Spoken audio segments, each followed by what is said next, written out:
Alors, bonjour tout le monde et bienvenue à la séance extraordinaire du Conseil des maires en ce 13 janvier 2021, alors la première de l'année. Je vais commencer avec l'ordre du jour, ouverture de la séance et vérification du quorum. C'est pas vrai, je vais commencer avec un projet de résolution qui va nous autoriser à tenir cette rencontre en visioconférence parce que généralement, on devrait la faire en public.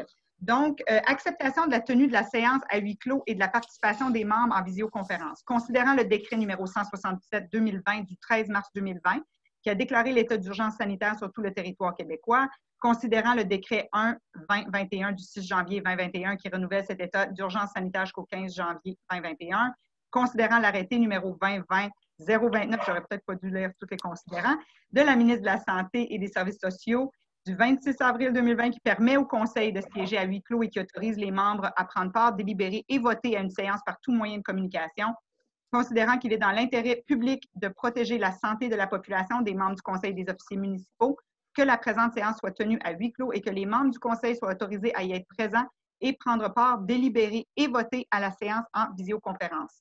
Donc, il est proposé que le Conseil accepte que la présente séance soit tenue à huis clos et que les membres du Conseil puissent y participer par visioconférence. Est-ce que quelqu'un propose? Propose. Merci, M. Grenier. Donc, ça vient de rendre légitime le restant de la rencontre. Exposition de l'ordre du jour. Autorisation, point 3, autorisation de procéder à un appel d'offres pour services professionnels relativement au projet de plan régional des milieux humides et hydriques. Point 4, adoption du plan de développement du territoire agricole de la MRC. Ce point-là sera reporté. On a quelques petites modifications à apporter. Point 5, dépôt du budget revisé 2020 de transport adapté et collectif des ANSES incorporées. Point 6, dépôt du plan d'optimisation des ressources budget 2020 et du plan de rétablissement et de maintien de l'offre de services budget 20, 21 et 22 de transport adapté et collectif des ANSES. Point 7, autorisation de signature du protocole d'entente avec le regroupement des MRC de la Gaspésie, ressources humaines dédiées au plan de communauté du réseau en développement social du Rocher-Percé. Point 8, résolution de concordance et de courte échéance relativement à un emprunt par obligation au montant de 6 822 000 qui sera réalisé le 13 janvier 2021. Point 9, adjudication d'une émission d'obligation à la suite des demandes de soumission publique. Point 10, fermeture des bureaux à la population. Point 11, levée de la séance. Et la période de questions, on fait juste aviser la population. Cette séance-ci, elle est enregistrée. Et si la population a des questions, vous pouvez les adresser par le site web de la MRC ou nous contacter à la MRC et il nous fera un grand plaisir de répondre à vos questions. Est-ce que quelqu'un propose l'ordre du jour? Je propose.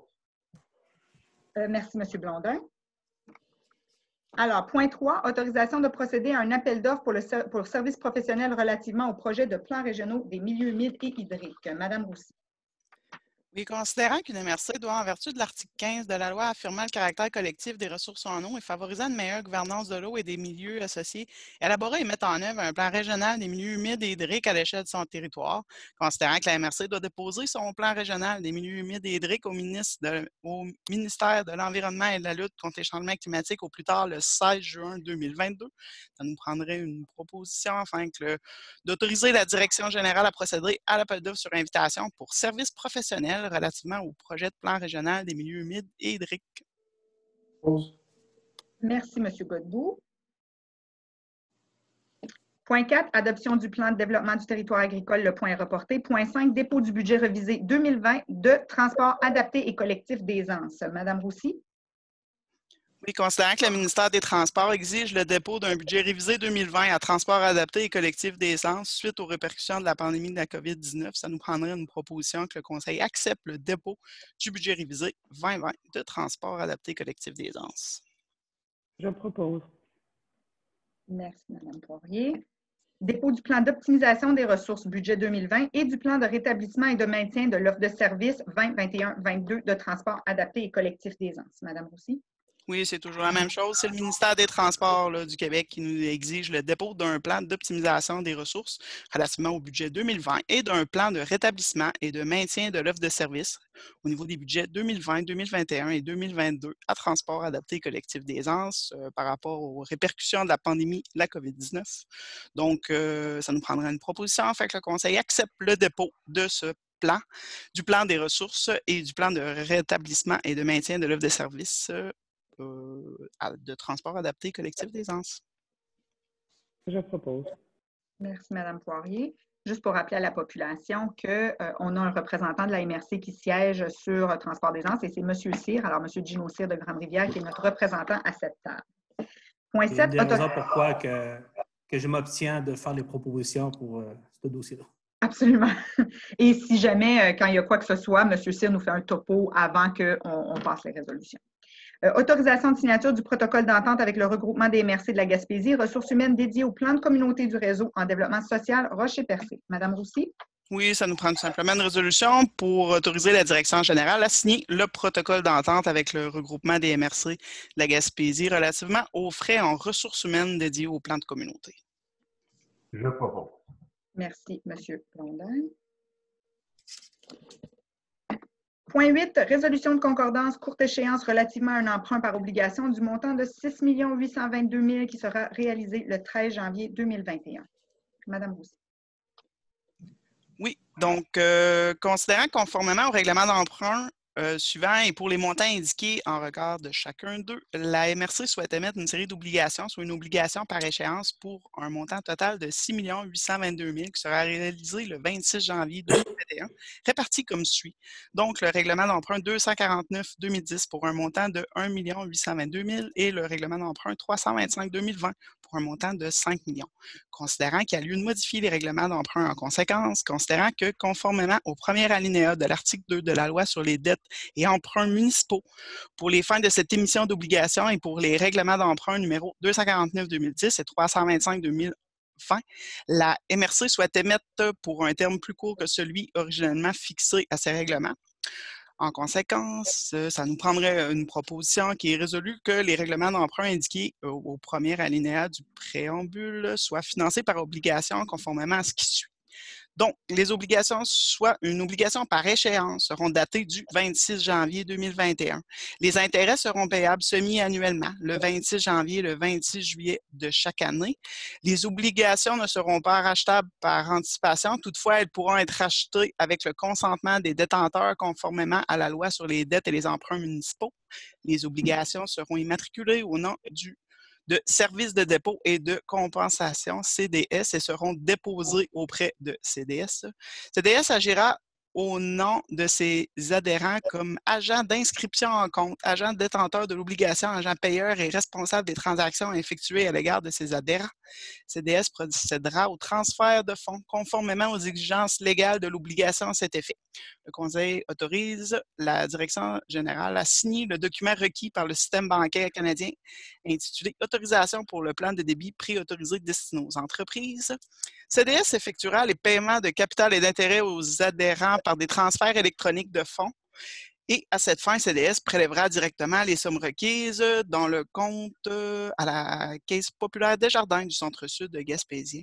Que les obligations soient signées par la direction générale et ou la préfète que la MRC du Rocher-Percé, tel que permis par la loi, a mandaté CDS afin d'agir en tant qu'agent financier authentificateur et les obligations entreront en vigueur uniquement lorsqu'elles seront authentifiées. Que ce qui concerne les amortissements annuels de capital prévus pour les années 2027 et suivantes, le terme prévu dans les règlements d'emprunt numéro 249-2010 et 325-2020 soit plus court que celui originellement fixé, c'est-à-dire pour un terme de 5 ans à compter du 26 janvier 2021 au lieu du terme prescrit pour les dits amortissements.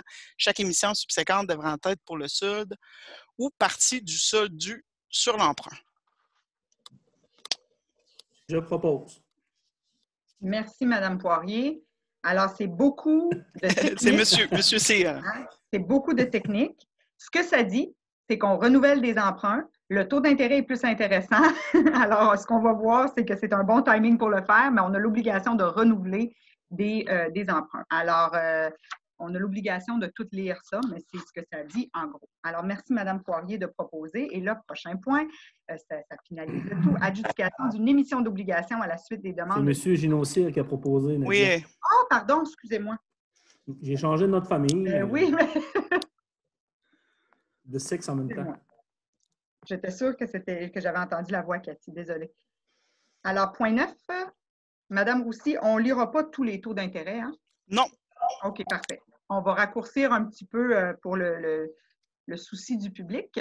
On va raccourcir un peu la résolution. Je vous laisse y aller, Mme Roussy. Donc, les soumissions pour l'émission d'obligations à la suite des demandes de soumission publiques. La date d'ouverture, le 13 janvier 2021, le nombre de soumissions, 4. L'ouverture s'est faite à 11 heures avec une échéance moyenne de 4 ans et 6 mois. Lieu d'ouverture, ministère des Finances du Québec, le montant 6 822 000, date d'émission 26 janvier 2021.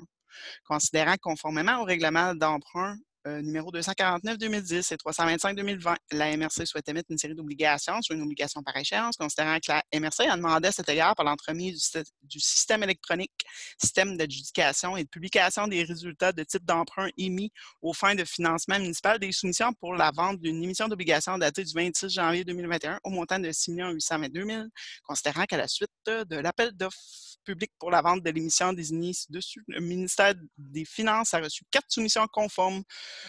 Le tout selon l'article 555 de la Loi sur les cités et villes ou l'article 1066 du Code municipal du Québec et de la résolution adoptée en vertu de cet article. Donc, les 4 soumissionnaires, Marchés mondiaux, CIBC Inc., le 2e, Financière, Banque nationale Inc., le 3e, Valeur immobilière, Banque Laurentienne Inc., et le 4e, Valeur mobilière Desjardins Inc.